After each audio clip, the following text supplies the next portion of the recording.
Luxury looks effortless. A Rolls-Royce glides through the night like it exists outside reality. No noise, no vibration, no resistance, just silence, motion, and absolute control. It feels perfect, untouchable, like something that was always meant to be this way. But here's the truth most people never see.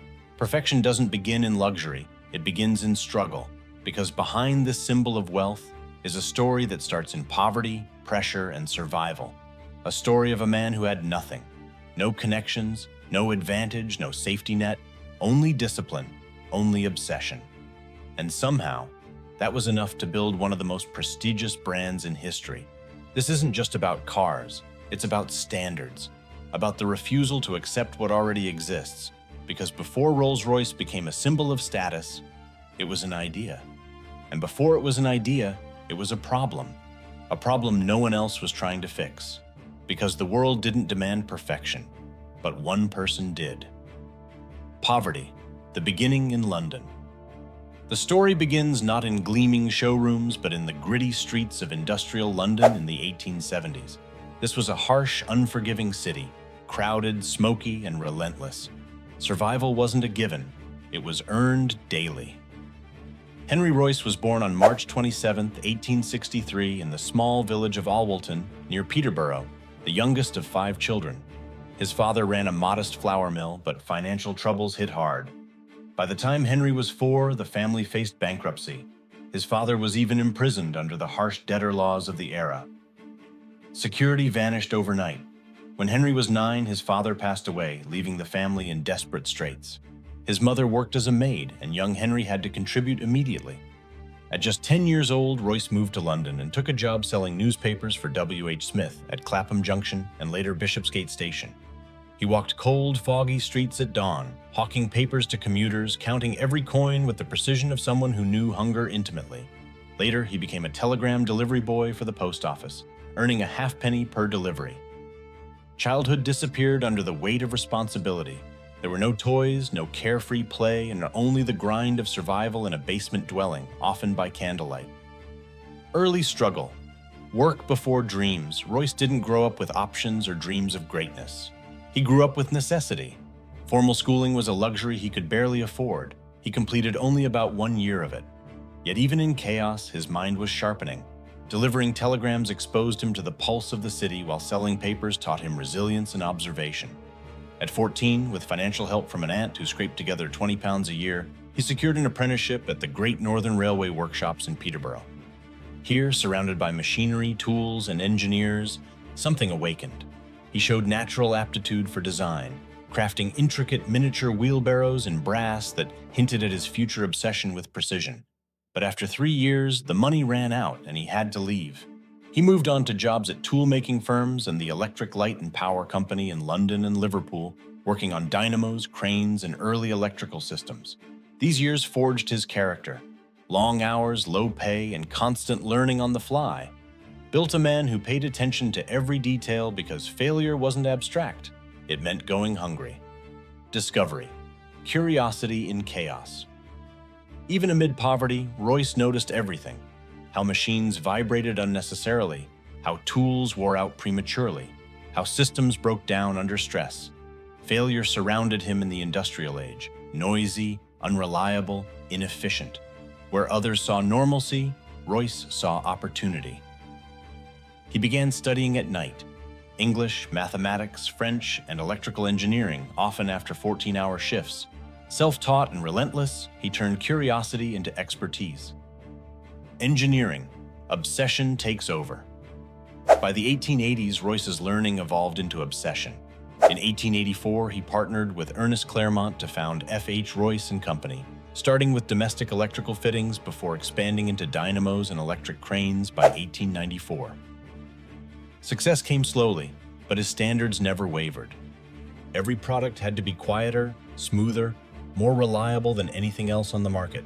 When he encountered his first motor car, a noisy, unreliable French Decauville in 1901 or 1902, he didn't just repair it. He dismantled it completely, studied every flaw, and rebuilt it better. Imperfection offended him on a visceral level. If something made noise, it had to be silenced. If it vibrated, it had to be balanced to near invisibility. Perfection wasn't a preference, it was a moral imperative. First business, pressure and risk. Royce's workshop operated under constant pressure. Limited tools, scarce resources, and financial instability loomed. Yet he persisted. Mistakes weren't tolerable because they threatened everything he had built from nothing. This period honed his philosophy. Rub out, alter, improve, and refine. A mantra that would define his life. The problem: early automobiles failed. In the early 1900s, automobiles were exciting but deeply flawed. Engines stalled, parts failed, rides were jarring. Owners accepted breakdowns as part of the adventure. Royce saw a deeper problem: the absence of true engineering excellence. He decided to solve it not by copying, but by reimagining. The breakthrough: rebuilding everything. Royce took existing designs apart and rebuilt them with obsessive precision. By the end of 1903, he had designed and built his first complete petrol engine. In April 1904, he drove his first creation, the Royce 10 horsepower, into town. It wasn't flashy, but it was revolutionary in feel.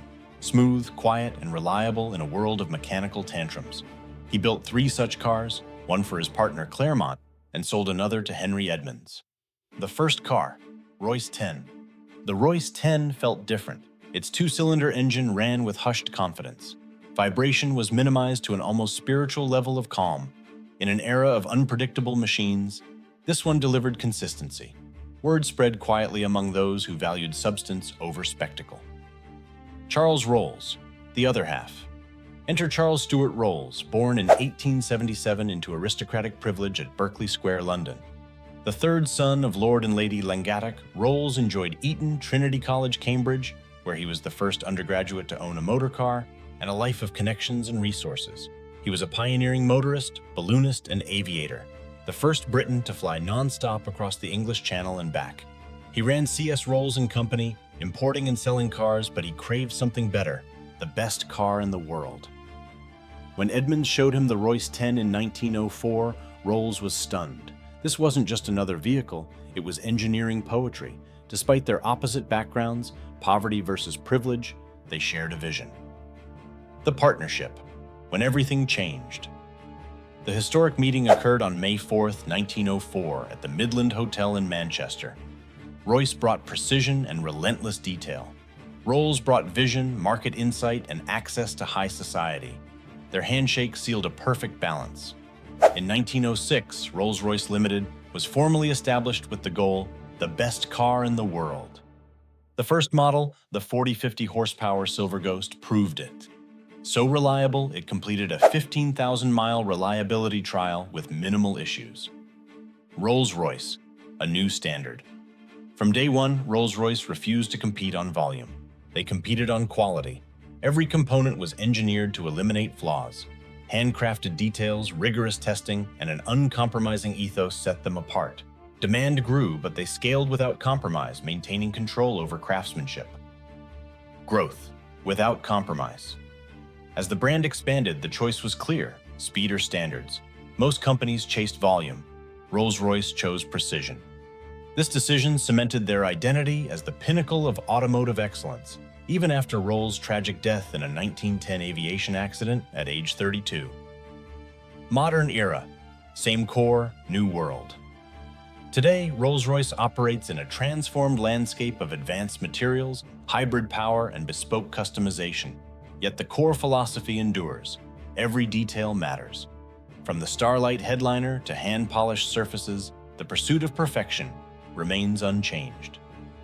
Final thought: from nothing to legacy. The journey from selling newspapers on foggy London streets to creating a global legacy of excellence defines Rolls-Royce. Not the cars themselves, but the mindset. Standards over advantages, refinement over shortcuts. Henry Royce started with nothing but discipline and turned it into timeless perfection. That spirit still rides on every hood, a quiet reminder that greatness is built, not inherited.